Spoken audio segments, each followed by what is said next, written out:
परमपिता परमेश्वर, दिल से आपका धन्यवाद करते हैं। आप धन्यवाद के योग्य हैं। आपकी महिमा, आपकी सामर्थ, इसका कोई विकल्प नहीं। आपका प्रेम का भी कोई विकल्प नहीं। आपकी छुटकारे की सामर्थ्य हर प्रकार के व्यक्ति के जीवन में प्राप्त होती है, करती है, कार्य करती है प्रभु, और उसे पूरा छुटकारा मिलता है, क्योंकि आप अपना काम स्वयं करते हैं। आप किसी मनुष्य पर निर्भर नहीं है, बल्कि सब मनुष्य आप पर निर्भर है। हम इस बात को आपके सामने अंगीकार करते हैं कि हम आप पर निर्भर है, आप मनुष्यों पर निर्भर नहीं है। और इसके लिए आपका धन्यवाद करते प्रभु कि जब हम आप पर निर्भर करते हैं तो आपकी सामर्थ्य सिद्ध होती है और आपकी महिमा हम सबके जीवन से प्रकट होती है, जिससे हम ये कह सकते हैं कि हमारा परमेश्वर महिमा को प्रकट करने वाला परमेश्वर है, सामर्थ्य के बड़े बड़े काम करने वाला परमेश्वर है, ताकि आपका नाम हम सबके जीवन में और महिमा पाए। धन्यवाद करते प्रभु। आज के वचन को सुनने से पहले, पढ़ने से पहले और बोलने से पहले सब लोगों को, अपने आप को सब लोगों के साथ आपके हवाले करते हैं।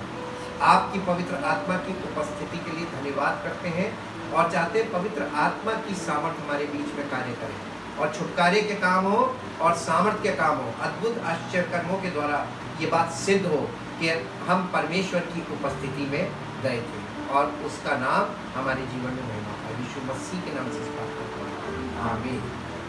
Praise the Lord.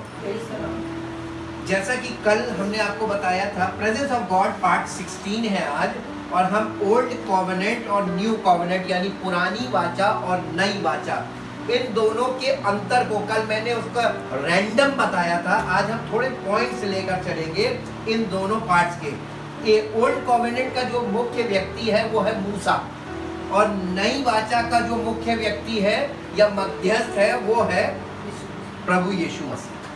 अब इन दोनों व्यक्तियों के द्वारा परमेश्वर ने क्या किया उसे हम समझेंगे, क्योंकि मूसा के द्वारा परमेश्वर ने पवित्र स्थान जो इस पृथ्वी का था, यानी मूसा का तंबू जिसे कहते हैं, वो बनवाया था और उसको बनवाया था, और यीशु मसीह के द्वारा आज वो परमेश्वर के राज्य की बातें कर रहा है। तो हम इन दोनों के बीच के अंतर को देखेंगे, डिफरेंसेस, कि आज जब पुरानी वाचा का मतलब होता है मनुष्य का पुराना स्वभाव पुरानी वाचा के अंतर्गत ही है, क्योंकि पुरानी वाचा फिजिकल थी तो मनुष्य का स्वभाव फिजिकल है, और परमेश्वर की उपस्थिति को लेकर भी वो फिजिकली सोचता है और फिजिकल एंटर करना मांगता है, जो कि संभव ना था, ना है और ना कभी होगा। परमेश्वर की उपस्थिति में कोई व्यक्ति फिजिकली एंटर नहीं कर सकता, क्योंकि शारीरिक मनुष्य का मतलब है पापी मनुष्य। शारीरिक मनुष्य का मतलब है शारीरिक विचारधारा वाला मनुष्य। और जब नया नियम में हम इन बातों को देखते हैं, पवित्र आत्मा के द्वारा जब पौलुस ने कलीसियाओं को चिट्ठी लिखी तो इस विषय पर उसने पवित्र आत्मा के द्वारा ऐसा आत्मिक प्रकाश दिया है जो हमको पढ़ने से मालूम चलता है, लेकिन जब हम उस बात को अपने जीवन में अनुभव से समझते हैं, जब हम चलने लगते हैं पवित्र आत्मा की अगुवाई में, तब हमको उस चीज़ का अनुभव प्राप्त होता है, तब हम उसको अनुभव के साथ लोगों के साथ बांट सकते हैं। और इसी को सिद्ध ज्ञान बोला गया, जो अनुभव प्राप्त करने के बाद और चलने के बाद अनुभव सहित किसी के साथ बांटा जाए। इसलिए अनुभव के साथ हम आपको इन बातों का के बारे में डिस्क्रिप्शन दे सकते हैं। सबसे पहली चीज़ है कि मूसा के द्वारा, जो मूसा का तंबू मूसा के द्वारा परमेश्वर ने बनाया था, उसके द्वारा परमेश्वर ने एक शैडो दी थी। शैडो का मतलब होता है एक प्रकार की रूपरेखा दिखाई थी, इमेजिनेशन कह लीजिए, कि कल्पना के लोग परमेश्वर की उपस्थिति को समझे, कल्पना यानी परमेश्वर की तरीके से कल्पना करके कि परमेश्वर की उपस्थिति कैसे वो व्यक्ति वहां तक पहुंच सकता है। और जब हम मूसा के तंबू में देखते हैं तो वहां पर कोई भी व्यक्ति परमेश्वर की उपस्थिति में जाने के योग्य नहीं था, और हम इसका वर्णन देखते हैं। मेरे साथ निकालिए इब्रानियों की पुस्तक, नए नियम में इब्रानियों की पुस्तक, the book of Hebrew in English, इब्रानियों की पुस्तक, और उसका 10 अध्याय 10 अध्याय, और 10 अध्याय का पहले पद को पढ़ेंगे। क्योंकि व्यवस्था जिसमें आने वाली अच्छी वस्तुओं का प्रतिबिंब है, जिसमें आने वाली अच्छी वस्तुओं का प्रतिबिंब है, हाँ? पर उनका असली स्वरूप नहीं। पर उसका असली स्वरूप नहीं, यानी प्रतिबिंब और असली स्वरूप दो चीजें यहाँ पर बताई जा रही है। यानी यहाँ पर जिस व्यवस्था की बात की जा रही है, जैसा कि मैंने कल भी बताया था कि व्यवस्था दो प्रकार से है, दो पार्ट है। एक 10 हुकुम जो परमेश्वर की उपस्थिति जहाँ पर होती थी, पवित्र आत्मा की, परमेश्वर की आत्मा जहाँ पर निवास करती थी, उस वाचा के संदूक के अंदर रखी हुई थी, जिसे 10 आज्ञाएं बोलते हैं। वो 10 आज्ञाएं उसके संदूक के अंदर होती थी, वाचा के संदूक के अंदर। उसके बावजूद जो मूसा का तंबू बना था, इसमें जो वहां पर फंक्शन हो रहा था, ये भी व्यवस्था थी, और ये वाली व्यवस्था को ही प्रभु यीशु मसीह ने आकर फुलफिल कर दिया, पूरा कर दिया। यानी अब व्यक्ति को किसी तंबू या मंदिर में या फिजिकल प्लेस पे परमेश्वर की उपस्थिति में प्रवेश पाने की जरूरत नहीं है, क्योंकि परमेश्वर की उपस्थिति मनुष्य के जीवन में स्वयं आएगी। इसलिए परमेश्वर ने अपने पुत्र के द्वारा उस तंबू को फुलफिल किया नए नियम में, और यीशु मसीह नए नियम का फर्स्ट पर्सन बना, जैसे मूसा नए नियम का फर्स्ट पर्सन था। और इसीलिए जब से सबसे पहला पार्ट आता है वो शैडो लिखा हुआ है। मूसा के द्वारा परमेश्वर ने वो जो तंबू बनवाया था वो क्या था? शैडो थी। शैडो को थोड़ा सा इसको समझेंगे, इसको फर्स्ट वर्स इन इंग्लिश पढ़ो। For since the law has merely a rude outline nearly a rude outline foreshadowing of the good things to come, यानी अच्छी जो चीज आने वाली थी उसका स्केच था। कभी आपने देखा है स्केच में और आपकी असली पिक्चर, आप एक अपना स्केच बनवाइए और एक आप अपनी फोटो कैमरे से खिंचवा के और दोनों को बगल बगल रखिए, कौन सी ज्यादा क्लियर होगी? है? कैमरे से खिंची फोटो वो एग्जैक्ट होगी, और स्केच जो होगा वो शैडो। ये समझ लीजिए मूसा का तंबू शैडो था, यानी स्केच था। फोर शैडो का मतलब स्केच। स्केच वाली पिक्चर थी किसकी? प्रभु Yeshu Masih, Jesus Christ, Lord Jesus Christ का स्केच मूसा के द्वारा तैयार किया गया था। वो स्केच क्या था? टैबरनेकल ऑफ मोसेस, मूसा का तंबू यीशु मसीह का स्केच। अब और क्लियर इसको, फिर आप इस साइड आ जाइए। यीशु मसीह जो वहां पे स्केच के रूप में आपको दिया गया था, उन लोगों को दिया गया था, इजरायलियों को, वो स्केच जब उसका वो रियल चीज आई, जब प्रभु यीशु मसीह आया, तो इस यहाँ पे लिखा है सब्सटेंस। सब्सटेंस का मतलब मालूम क्या है? सब्सटेंशियल बोलते हैं एविडेंस। सब्सटेंशियल एविडेंस का मतलब उसका ठोस प्रमाण। किसका? मूसा के तंबू का ठोस प्रमाण प्रभु यीशु मसीह। लेकिन लोग प्रभु यीशु मसीह को छोड़कर आज भी उसी स्केच को पकड़े हुए। कैसे पता चलता? फिजिकल वर्क्स लगे हुए हैं। फिजिकल वर्क्स में आज भी लोग लगे हुए हैं। लोगों को लगता है कि अगर वो परमेश्वर से मांगेंगे नहीं तो परमेश्वर नहीं देगा। ये गलत है। यीशु मसीह ने आते ही साथ सबसे पहले मत्ती रचित सुसमाचार यहूदियों के लिए लिखा गया है, ज्यूइश सेक्शन के लिए है, द गॉस्पेल फॉर द ज्यू, और उसमें उनसे यही बात करी। उसने कहा कि तुम प्रार्थना करके ये मत कहना कि ये दे दे वो दे दे, क्योंकि तुम्हारा पिता मांगने से पहले जानता है कि तुम्हें किन चीजों के, और वो तुम्हें देगा। और यहाँ तक उसने बताया कि परमेश्वर भले बुरे दोनों पर सूर्य उगाता है, वो भले बुरे दोनों पर मेघ बरसाता है। इसका मतलब परमेश्वर सबको देता है। ये वाला जो ये शैडो में, स्केच में ये चीज क्लियर नहीं थी। जब वो आया, स्वयं आया, तो उसने ये सत्य बताया। तो यीशु मसीह सत्य लेकर आया। मूसा के द्वारा तो व्यवस्था ही थी, लेकिन वो स्केच आया था। और जब वो पर्सन आया जिसका स्केच था, जब वो आया तो वो सत्य लेकर आया। सत्य और अनुग्रह, सच्चाई और अनुग्रह यीशु मसीह के द्वारा आई। कि लोग सत्य को जाने और जो सत्य को ग्रहण करे उस पर अनुग्रह हो। 2 हैंड्स। अनुग्रह किस पर होगा? जो सत्य को ग्रहण करेगा और वो स्वयं सत्य है। Jesus said I am the truth, मैं सत्य हूँ, और जो कोई उसको ग्रहण करेगा उस सत्य को, वो उस पर परमेश्वर पिता अनुग्रह करेगा। ये गॉस्पेल है। तो गॉस्पेल को आप समझिए कि यीशु मसीह वो सब्सटेंस है, यानी वो ठोस प्रमाण है उस स्केच का। पहली बात ये। उसके बाद आप देखिए तो इसमें लिखा हुआ एक्सपेक्टेशन। जब स्केच दिया था तो लोगों के पास आशा थी, वो उम्मीद लगाए हुए थे कि परमेश्वर हमारे लिए काम करेगा। लेकिन यहाँ पर क्या है? रियलाइजेशन परमेश्वर ने पुत्र के द्वारा कर दिया, सिद्ध कर दिया। रियलाइजेशन का मतलब सिद्ध कर देना, प्रूफ। और यीशु मसीह ने आकर सबको पाप से, जो सबसे मुख्य कारण था परमेश्वर की उपस्थिति में ना जाने देने का, वो था पाप। पाप के कारण कोई व्यक्ति परमेश्वर की उपस्थिति में नहीं जा सकता था। पर जब यीशु मसीह आया तो उसने सबसे मुख्य कारण को, जिसके कारण कोई परमेश्वर की उपस्थिति में नहीं जा सकता था, वो था पाप। उस पाप को हमारे जीवन से अलग कर दिया अपने बलिदान से। उसने किसी से बलिदान मांगा नहीं और ना किसी जानवर का बलिदान। इसी 10 अध्याय में आगे पढ़िए, देखिए प्रभु यीशु मसीह ने इसको रियलाइजेशन यानी इसको सिद्ध कैसे किया। आपको 10 अध्याय इब्रानियों की पत्री, उसके 10 अध्याय के पद मैं बता रहा हूँ, 10 अध्याय और उसके 11 पद से पढ़िए।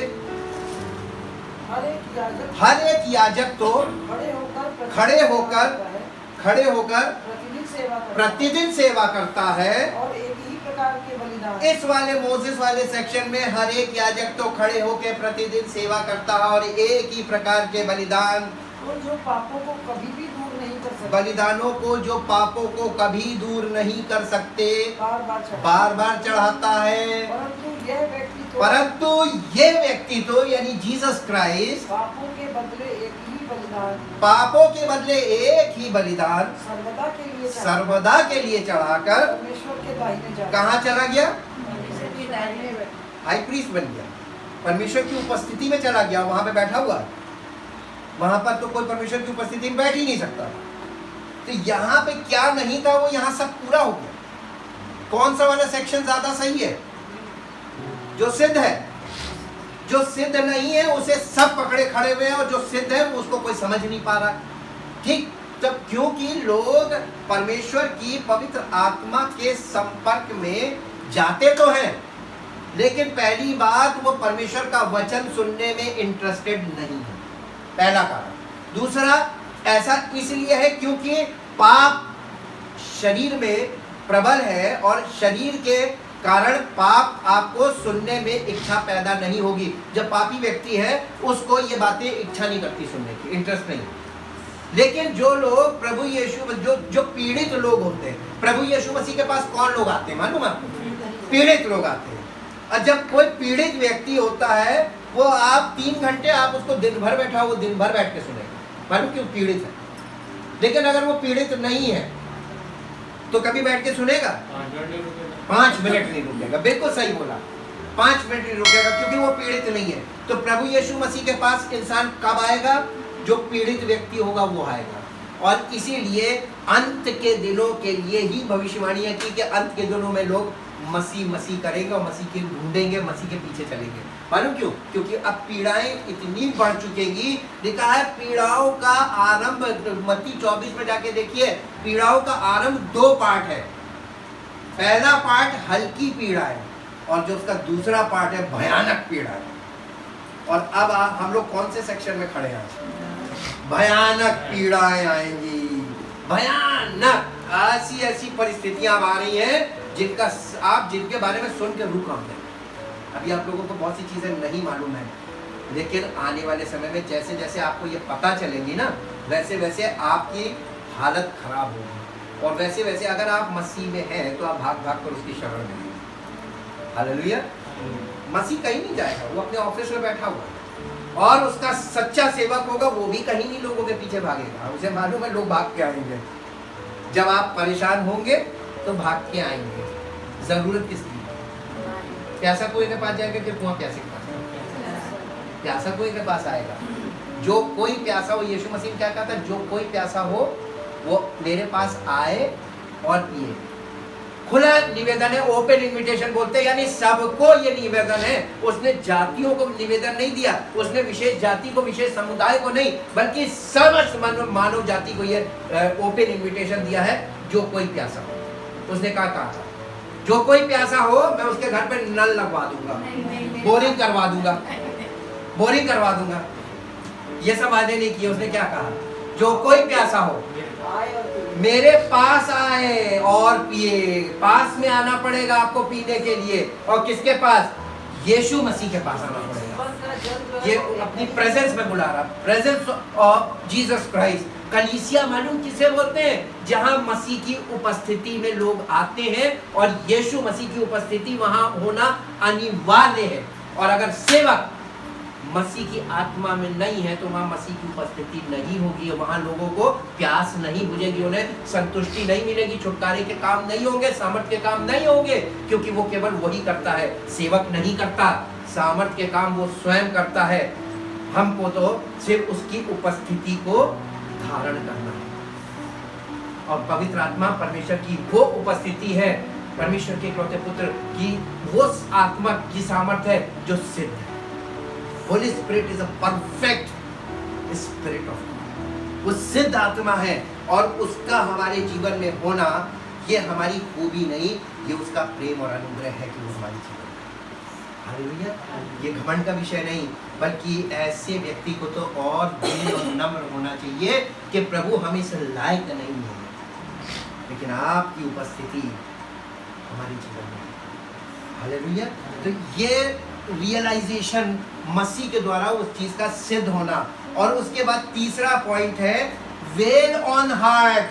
मेरे साथ इस पे भी आ जाइए। हाँ, इसको हम पढ़ रहे थे, क्या लिखा हुआ है? ये व्यक्ति तो परंतु यह व्यक्ति तो पापों के बदले एक ही बलिदान सर्वदा के लिए सर्वदा के लिए चढ़ाकर चढ़ाकर परमेश्वर के दाहिने जा बैठा। जब एक बलिदान सबके लिए और हमेशा के लिए चढ़ा दिया गया, किसने चढ़ाया? वो क्या चढ़ाया? अपनी देह उसने हमारे लिए दे दी, है ना? ये बलिदान था बॉडी का, और अपनी आत्मा भी हमको दे दी। अब बचा सब्सटेंस क्या था? देह। और ये सब्सटेंस से, ये सब्सटेंशियल एविडेंस है। The death of Jesus Christ is the substantial evidence. ये वो भौतिक प्रमाण है कि उसने हमारे पापों के लिए अपने शरीर को दिया और हमको धर्मी ठहराने के लिए अपनी आत्मा। जैसे ही हम यीशु मसीह के बलिदान पर यकीन कर लेते हैं कि मेरे लिए आया, मेरे लिए गाड़ा गया, मेरे लिए जी उठा, मेरा है मसीह, ये सब्सटेंशियल एविडेंस को हम एक्सेप्ट करते हैं बाय फेथ, विश्वास से, तो हमको पवित्र आत्मा पिता की ओर से दिया जाता by faith as a gift, ताकि वो आत्मा हमको धर्मी ठहराए। हालेलुया। इस तरीके से गॉस्पेल पूरा का 2 पार्ट है ये, और ये दोनों पार्ट बहुत इंपॉर्टेंट है। उसके आगे पढ़िए, क्या इंग्लिश में बेटा क्या लिखा हुआ है? जहाँ पे लिखा है पर ये व्यक्ति तो, ये कौन सा? Whereas this one Christ after he had offered a single sacrifice for our sins that shall avail for all time, sat down at the right hand of God। यानी एक बलिदान हमारे पापों के लिए उसने चढ़ाया, अपना शरीर, और पिता के दाहिने जाके बैठे। ठीक, एक बलिदान सर्वदा के लिए चढ़ाया, फॉर एवर, और सब लोगों के लिए चढ़ाया। तो अब जब एक बलिदान हो गया, तो अब कौन सा बलिदान हम चढ़ाने को तैयार? हमें कोई बलिदान नहीं चढ़ाना, हमें यानी कुर्बानी किसी चीज की नहीं देनी है, बलि नहीं देनी है। हिंदी में बोले तो ज्यादा शुद्ध होगा, बलि नहीं देनी है, बल्कि हमको समर्पण करना है। समर्पण क्या करना? मेरे साथ जल्दी से निकालिए रोमियो की पत्री 12 अध्याय, उसका पहला और दूसरा पद पढ़ेंगे। रोमियो की पत्री 12 अध्याय, उसका पहला और दूसरा पद। हाँ, इसलिए हे भाइयों, इसलिए हे भाइयों, मैं तुमसे परमेश्वर की दया स्मरण दिलाकर विनती करता मैं हूँ तुमसे परमेश्वर की दया स्मरण दिलाकर विनती करता हूँ कि अपने शरीर कि अपने शरीरों को जीवित और पवित्र और पवित्र और परमेश्वर को भावता हुआ बलिदान करके और परमेश्वर को भावता हुआ बलिदान करके चढ़ाओ। यही तुम्हारी आत्मिक सेवा है। अब हमको क्या करना है? जब पवित्र आत्मा आ गया तो हमको आत्मिक सेवा करनी है। और आत्मिक सेवा क्या है? अब हमें जानवर की बलि नहीं देनी है, हमें स्वयं के शरीर, प्राण को नहीं बोला, प्राण का मतलब लहू होता है। यीशु मसीह ने हमारे लिए अपना प्राण दिया ताकि उस प्राण से हमको जीवन मिले। तो हमसे जीवित मांग रहा ना, तो यीशु मसीह अब जीवित है, तो वो हमको मरने को नहीं कह रहा कि मेरे लिए तुम मर जाओ, बल्कि वो ये कह रहा है कि मेरे लिए अब तुम जीवित रहो और मुझे तुमको जीवित मुझे चाहिए, मैं तुमको जीवित चाहता हूँ। तो वो हमको जीवित लेना मांगता है, मरा हुआ नहीं चाहता। तो हमको कैसे होना है? अपने शरीरों को जीवित और पवित्र और परमेश्वर को भावता हुआ, उसको जैसा पसंद है वैसा अपना शरीर उसको दे। परमेश्वर को मालूम क्या पसंद है? परमेश्वर को हमारी ये देह पवित्र आत्मा का मंदिर है। तो वो कैसा हमारा शरीर कैसा चाहता है? यीशु मसीह के बलिदान के द्वारा पापों की क्षमा प्राप्त करो और पवित्र आत्मा प्राप्त करके उसका मंदिर बनो और ये पूरा जीवन तो उसको समर्पित करो। ये है जीवित, पवित्र और परमेश्वर को भावता हुआ उसको बलिदान करते हैं। अब हम वो जीवित टेम्पल बन गए, टैबरनेकल बन गए, यानी मूसा का वो तंबू जो जगह जगह जगह जगह मूव करता था।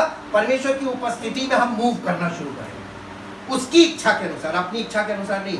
और हमारे जीवन में प्लानिंग भी उसी की हो, और प्लानिंग उसकी कोई नहीं होती। मालूम, हमारा परमेश्वर प्लानिंग से नहीं चलता है। सबसे बड़ी बात बता रहा हूं, वो आपको मालूम है, पवित्र आत्मा जब आपके जीवन में आएगा तो वो आपको कैसे, अब आप जैसे किसी के यहाँ जॉब करते हैं प्राइवेट, और आप मान लीजिए कोई भी काम करते हैं, आप गाड़ी ही चलाते हैं और आप किसी के यहाँ गाड़ी चलाते हैं, मालिक क्या बहुत अमीर आदमी है, बहुत पैसे वाला है, उसने आपको जॉब दे रखी है गाड़ी चलाने की, क्योंकि आप 24 घंटे वहाँ गाड़ी चलाते रहते हैं। कमरे के अंदर भी, ड्राइंग रूम में भी, उसको टॉयलेट जाना, ये सर बैठिए हर जगह का गाड़ी का। जब गाड़ी कहीं जाना होगा उसको, तो आपको आजकल तो फोन है, कॉल करके बोलते हैं भैया कहाँ हैं, हाँ गाड़ी लगा लीजिए जाना है। तो आपको कॉल करेगा कि जाने के समय, बाकी समय आपको क्या करना? फ्री बैठे रहिए। नहीं, फ्री तो है, हाँ, लेकिन एंगेज है। हम उस समय पिक्चर देखने नहीं जाते, फ्री है, फ्री है लेकिन एंगेज है, लेकिन पूरे समय काम तो नहीं करना पड़ रहा ना। पवित्र आत्मा जब हमारे जीवन में आएगा, पूरे समय हमें कुछ नहीं करना है, हम बताना ये मांग रहे हैं, लेकिन हम एंगेज हैं। I am sold out person, हमें उसने खरीद लिया है अपने पुत्र के द्वारा, उसके बलिदान से, और पवित्र आत्मा देकर उसने हमें अपना गुलाम बना दिया। हम उसके गुलाम हो गए ना, तो हम एंगेज तो हैं पवित्र आत्मा के द्वारा। I am engage with God, उसकी उपस्थिति हमारे जीवन में। अब हम कोई काम कर ही नहीं सकते, अलाउ ही नहीं करेगा, क्योंकि हम किसके दास हैं? हम किसके गुलाम हैं? वो हमको जब कह रहा है कि मैं तुम्हें सब कुछ दूंगा, तो फिर हम किस बात के लिए जाएं? और हम फिजिकली कहें कि नहीं प्रभु, हम काम भी करेंगे और हम आपकी सेवा भी करेंगे, हमें ऐसे लोग नहीं समझ में आए। पौलुस तो जिस दिन उसने पकड़ा, उसके बाद पौलुस अपना काम करता था। मालूम कब करता था? पवित्र आत्मा के कंट्रोल में आने के बाद भी वो अपना काम करता था, टेंट मेकिंग का, वो तंबू बनाता था। लेकिन मालूम है, जब वो देखता था भी कोई काम नहीं, अपना काम कर रहा है, वो जैसी पवित्र आत्मा कहता उठ चल, फट से चल देता, तो वो छोड़ देता था। मुझे मालूम ये तो मेरा काम है, मैं फिजिकल आके कर लूंगा। हालेलुया। पतरस को देख लीजिए आप, पतरस है और जितने यीशु मसीह के चेले थे, ये सब ने पलट कर कोई फिजिकल काम किया, नौकरियां की नहीं की। क्यों नहीं की? क्योंकि ये परमेश्वर की आत्मा में वाकई में उसके कंट्रोल में थे, और ये अपने आप को फ्री रखते थे, जैसे ही हुक्म हो वैसे ही चलो। हालेलुया। ये आपको और हमको पवित्र आत्मा पानी, और इसीलिए पवित्र आत्मा सबको नहीं दिया जाता, क्योंकि सब लोग इस लेवल पे जब तक नहीं आएंगे तब तक मिलेगा। काम क्या करेगा आपको पवित्र आत्मा देगा? भाई हर एक को डॉक्टर की डिग्री क्या जरूरत है? सब लोग डॉक्टर हो जाएंगे तो फिर हॉस्पिटल और बाकी जो डॉक्टर है वास्तव में, फिर वो करेंगे क्या? तो सबको डॉक्टर नहीं बनना, सबको इंजीनियर नहीं बनना, सबको सब कुछ नहीं बनना है। सबके लिए ये सब काम, ये जो सेवाएं दी गई हैं, ये सेवाएं क्यों दी गई हैं? सबको अलग अलग जिम्मेदारियां दी गई हैं, क्योंकि सबको, हम लोगों को हर चीज़ की ज़रूरत पड़ती है। हमें इंजीनियर की भी ज़रूरत पड़ती है, हमें डॉक्टर की भी ज़रूरत पड़ती है, हमें वकील की भी ज़रूरत पड़ती है, हमें हर व्यक्ति, हर पर्सनल, हर यानी एक्सपर्ट की ज़रूरत पड़ती है। तो ये मिनिस्ट्रीज़ है। इसी तरीके से पवित्र आत्मा के द्वारा मिनिस्ट्रीज़ दी गई हैं। हम उस लेवल की ओर बढ़ रहे हैं कि वो मिनिस्ट्री क्या है, आपके लिए परमेश्वर ने क्या सेवा रखी है। पवित्र आत्मा का कंट्रोल आपके जीवन में आने के बाद आपको करना क्या है, इसलिए पहले से आप पवित्र आत्मा की अगुवाई में चलना पहले सीखो, पवित्र आत्मा की बातों को मानना सीखो, हुक्म मानना सीखो, उसकी अगुवाई में चलना सीखो, और फिर पवित्र आत्मा आपको जो आपके द्वारा उसको काम कराना है वो काम कराएगा। उसमें कैसे कराएगा? आपको केवल लोगों से संपर्क करना है, काम तो वो करेगा। प्रिंसिपल कभी मत भूलिएगा, सिद्धांत यही है, वो अपना काम खुद करता है। आप किसी को बरकत नहीं दे सकते हैं, लेकिन आप परमेश्वर की सच्चाई उनके बारे में उनको बता सकते हैं अपनी गवाही के साथ। गवाही दे सकते हैं ना, आपकी गवाही उसको बल देगी कि प्रभु इसके लिए कर सकता तो मेरे लिए करेगा। ये वो उसको प्रेरित करेगी कि हम भी उस सच्चे प्रभु के पास जाएं। तो आप लोगों को आपके जीवन में प्रभु ने जो कार्य अब तक किए हैं, इसको दूसरों के साथ गवाही के रूप में शेयर करना शुरू करें। चुप ना रहे, वो मुंह खोल रहा है ताकि बोले। ठीक, अब वहाँ हम क्या एक जगह वहाँ पे चलिए, आप इसको इंग्लिश में पढ़ो बेटा। I appeal to you I therefore, appeal to you therefore, brethren, brethren, and beg of you, and beg of you, beg मतलब भीख मांग रहा है, यानी इतना निम्न स्तर पे जाके कह रहा है कि मैं तुमसे भीख मांग रहा हूँ। I beg of you, in view of all the mercies of God, in view of all the mercies of God, to make a decisive dedication, to make a decisive dedication, यानी निर्णायक समर्पण करो अपने शरीर का। निर्णायक, पहले निर्णय लो और फिर शरीर को समर्पित करो। Decisive dedication of your bodies, presenting all your members, presenting all your members। यहाँ पर आप थोड़ा सा कंफ्यूज होंगे कि हमारे पास मेंबर्स कहाँ हैं। हमारी बॉडी में ये जो अंग है, हाथ पैर, ये मेंबर्स हैं। एंड फैकल्टीज भी लिखा हुआ। एंड फैकल्टीज, फैकल्टीज का मतलब हमारी सेंसेस, इंद्रियां, हमारे अंग और हमारी इंद्रियां, ये सब कुछ प्रभु को समर्पित हो। केवल जिस्म, खाली जिस्म नहीं चाहिए, मरा हुआ जिस्म। आपका हाथ भी प्रभु की सेवा करे, आपका पैर भी प्रभु की सेवा करे, और आपकी सेंसेस भी प्रभु की सेवा करे। आप समझे? आप देखें तो पवित्र आत्मा के नजरिए से देखें, आप सोचे तो पवित्र आत्मा के नजरिए से सोचे, आप बोले तो पवित्र आत्मा के नजरिए से बोले, आप सुने तो पवित्र आत्मा की नजरिए से सुने, आप हर काम पवित्र आत्मा के अनुसार करें। यह है डिसाइसिव डेडिकेशन, ये करना है। और इसीलिए ये जो वेल ऑन हार्ट है, पुराने नियम में लोगों के हृदय पे पर्दा पड़ा हुआ था, और आज भी हम देख रहे हैं, बातें तो यीशु मसीह के नाम से कर रहे हैं, लेकिन हृदय पर वो पर्दा पड़ा हुआ है। क्यों? मेरे साथ एक पद निकाली जो आपको मिलेगा, 2 कुरिन्थियों 3 अध्याय। कल हमने इसको पढ़ा था, इसका हाफ पार्ट पढ़ा था, इसका आगे का पार्ट पढ़ेंगे। 2 कोरिन्थियंस चैप्टर 3 का 7 पद से पढ़िए। 7 पद से। यदि मृत्यु की वो वाचा जिसके अक्षर पत्थरों पर खोदे गए, जिसके अक्षर पत्थरों पर खोदे गए थे, यहाँ तक तेजो में हुई, मूसा के मुंह पर के तेज कि मूसा पर के मुंह पर के तेज के कारण जो घटता भी जाता था, इस्राएली उसके मुंह पर दृष्टि नहीं कर सके, तो आत्मा की वाचा और भी तेजो में। तो इसका मतलब ये मृत्यु की वाचा है और ये आत्मा की वाचा है। आत्मा तो जीवनदायक है, शब्द मारता है, आत्मा जिलाता है। ये शब्द की वाचा थी, आत्मा ये मृत्यु की वाचा थी। और ओल्ड टेस्टमेंट यानी ओल्ड कॉवेनेंट मृत्यु की वाचा, और न्यू कॉवेनेंट जीवन की वाचा। यहाँ पे सब कुछ जीवित चाहिए उसको। जी, आपको जीवित प्रभु चाहिए कि नहीं चाहिए? क्या आप किसी भी चीज को जो यानी भौतिक वस्तु है उसको आप प्रभु मान सकते हैं क्या? हम तो अब नहीं मान सकते। जब हम नहीं जानते थे, अनजाने में मान लेते थे, लेकिन अब नहीं मान सकते। क्या आप मान सकते हैं? जब आपको सच्चाई पता चल गई उसके बाद आप मान ही नहीं पाएंगे, आपका विवेक कचोटने लगेगा क्या कर रहे हो। हालेलुया। तो ये जीवन की वाचा है। हाँ, आगे मृत्यु की वो वाचा, क्योंकि जब दोषी ठहराने वाली वाचा देखी, क्योंकि जब इसका मतलब ये जो ओल्ड कॉवेनेंट था ये दोषी ठहराता था। वहां पे मूसा के तंबू में यही तो परमेश्वर दिखा रहा था कि तुम लोग दोषी हो, दोषी हो, दोषी हो, इसलिए अंदर नहीं जा।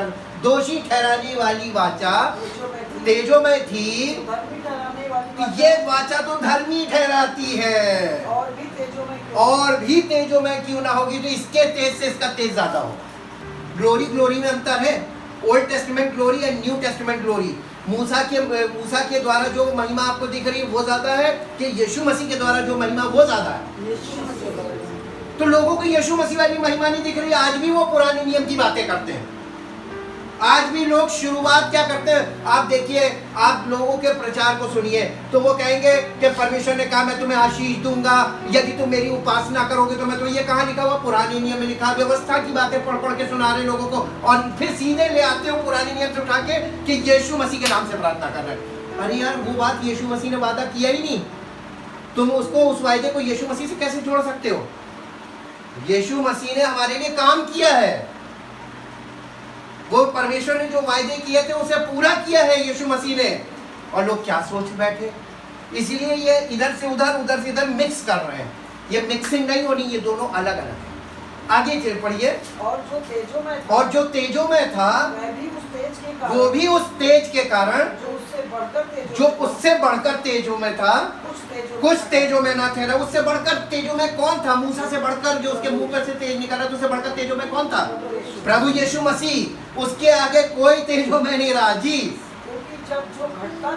क्योंकि जब जो तेज घटता जाता था तेजोमय था, वो जो स्थिर रहेगा और भी तेजोमय क्यों ना होगा। इसलिए ऐसी आशा रखकर हम याव के साथ बोलते हैं, पर मूसा के समान नहीं, जिसने अपने मुंह पर पर्दा डाला था, ताकि इजरायली उस घटने वाले तेज के अंत को ना देख सके। परंतु वे कौन, इजरायली लोग मतिमंद हो गए। ये कौन सी वर्ष है, 14 इंग्लिश में पढ़ो बेटा। In fact, their minds were grown hard. In fact, वास्तव में their minds were grown hard, उनके मन जो है वो सख्त हो गए।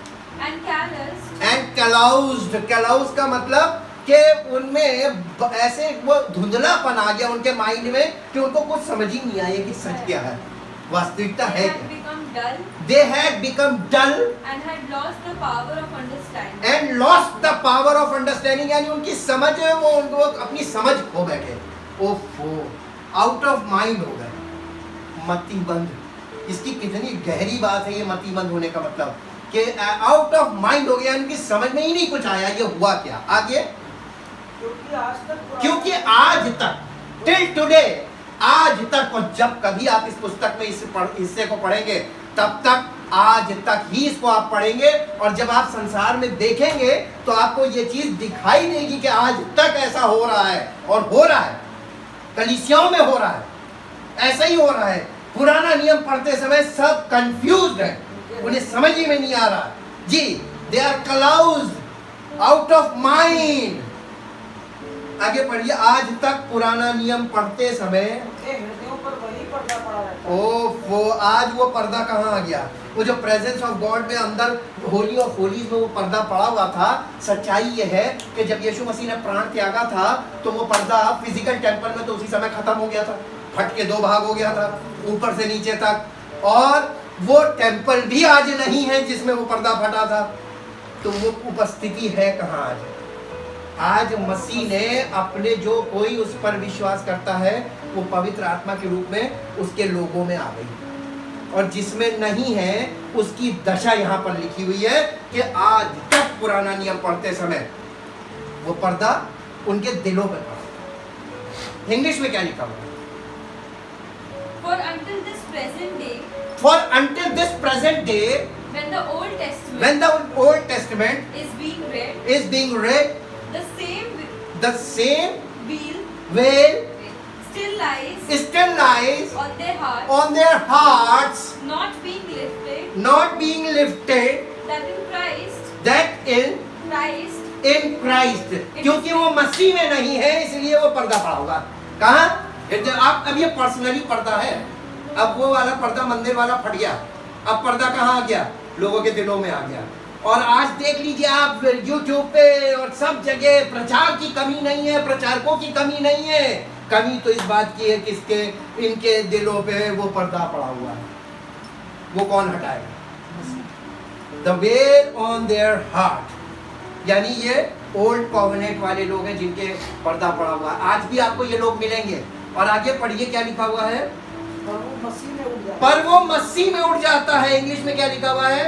and that in Christ it is made void, And that is Christ, that in Christ it is made void made void and done away. and done away, यानी जो कोई मसीह में आ जाता है उसके हृदय पर से वो पर्दा हट जाता। अब ये पर्सनली चल रहा काम। यीशु मसीह पर्दा तो पर्सनली हटाएगा। आपके हृदय पर भी वो पर्दा पड़ा, हटाएगा कौन? मसीह में। यही तो इस बात का सबूत बनेगा कि आप मसीह में हैं कि आप मसीह के हैं। मसीह के तो बहुत लोग कहते हैं हम मसीह के हैं, हम विश्वासी हैं, हम यीशु मसीह को मानते हैं। ये वाली बातें, ये वाले क्लेम सब लोग कर रहे हैं। लेकिन जो कोई मसीह में है वो नई सृष्टि का मतलब उसके हृदय से वो पर्दा हट जाता है। हटाया जाता नहीं लिखा, पास्टर नहीं हटा सकता, प्रचार से भी नहीं हटेगा। जो कोई मसीह में, पवित्र आत्मा अंदर जाएगा, वो पर्दा हटा देगा। हालेलुया। और केवल पवित्र आत्मा ही हटा सकता है। मसीह में वो पर्दा हट जाए। हिंदी में क्या लिखा है कि वो पर्दा आज तक पड़ा हुआ है, पर वह मसीह में उड़ जाता पर वो मसीह में पर्दा हटता नहीं है, फटता भी नहीं है। वेरी गुड, उठ जाता है और आपको सब कुछ दिखाई देने लगता है। अरे परमेश्वर की उपस्थिति, परमेश्वर का पुत्र, परमेश्वर के पुत्र की आवाज, परमेश्वर के पुत्र के काम और उसके आश्चर्य कर्म सब आपको दिखाई देने लगेंगे। यीशु मसीह जब इस पृथ्वी पर था, वो लोगों से कहता था तुम देखते हुए नहीं देखते, सुनते हुए नहीं सुनते और नहीं समझते, और उनके पर्दा पड़ा हुआ था। आप समझ में आ रहा ना? वो पर्दा कब उठेगा? उसको मालूम था कि अभी मैं बोल रहा हूँ, लेकिन जब मैं ऊपर चला जाऊंगा, पवित्र आत्मा दे लूंगा, और जब मेरे चेले जाकर सुसमाचार सुनाएंगे, जो कोई विश्वास से सुसमाचार ग्रहण करेगा उसके जीवन में पवित्र आत्मा आएगा और ये पर्दा उठ जाएगा, वो देखने लगेगा। जी आगे। परंतु जब कभी उनका हृदय प्रभु की ओर, अभी भी आशा है, देखिए आशा है, प्रभु आशा नहीं कभी खत्म करता है। परंतु अभी क्या? हाँ 15 पद क्या? आज तक जब कभी मूसा की पुस्तक पढ़ी जाती है, व्यवस्था की पुस्तक 5 किताबें, तो उनके हृदय पर पर्दा पड़ा, उनके हृदय पर वो पर्दा पड़ा हुआ है। परंतु जब कभी उनका हृदय प्रभु की ओर फिरेगा, प्रभु की ओर फिरेगा, वह पर्दा उड़ जाएगा। क्या चीज होगी? पर्दा उड़ जाएगा। जब कभी वो बपतिस्मा लेंगे, प्रभु की ओर फिरेगा। नहीं। जब कभी वो होली कम्युनियन लेंगे, पर्दा नहीं उठेगा। जब कभी उनका मन प्रभु की ओर फिरेगा, वो पर्दा उठ जाएगा। नए नियम में एक ही डिमांड है, रिपेंटेंस, मन फिराओ। ये पुराने नियम से और इसकी विधियों से और शरीर के कामों से मन फिराओ। जिस दिन तुमने शरीर से काम करना बंद कर दिया और परमेश्वर के इकलौते पुत्र प्रभु यीशु मसीह पर विश्वास कर लिया कि उसने सब कुछ पूरा कर दिया, उस दिन तुम उद्धार पाओगे। Thank you, thank you, thank you Lord. परम पिता परमेश्वर, हम आपका दिल से धन्यवाद करते हैं। आपने हमारे लिए सब कुछ कर दिया है और हम विश्वास से कह सकते हैं कि मेरे प्रभु ने हमारे लिए सब कुछ पूरा किया, क्योंकि आप सब कुछ पूरा करने आए थे और पूरा करके हमें सिद्ध करने का काम कर रहे हैं, ताकि हम आपके उस पूर्ण कार्य पर विश्वास करें और हमारा जीवन सिद्ध हो और आपकी महिमा प्रकट। हम सब यहाँ पर जो मौजूद हैं, हम आपके इकलौते पुत्र प्रभु यीशु मसीह के बलिदान के द्वारा छुड़ाए गए हैं और वही हमारा छुटकारा है और वही हमारा मेल है, जिसने पिता से हमारा मेल कराया है। हमारी कोई योग्यता न थी, ना है, न कभी होगी। हम धन्यवाद करते चाहते प्रभु, हम पवित्र आत्मा की अगुवाई में चले, ये हमारे लिए अत्यंत आवश्यक है। और मन फिराते जाएं, सब गलत बातों से, सब मिथ्या मार्ग से मन फिराएं, ताकि हमको आप ग्रहण करते जाएं और हम आपके पुत्र और पुत्री बने, आपकी महिमा का कारण बने। सारी महिमा आपको मिले। इस प्रार्थना को आपके प्रभु यीशु मसीह के नाम से आमीन। Praise the Lord. परमेश्वर की आशीष।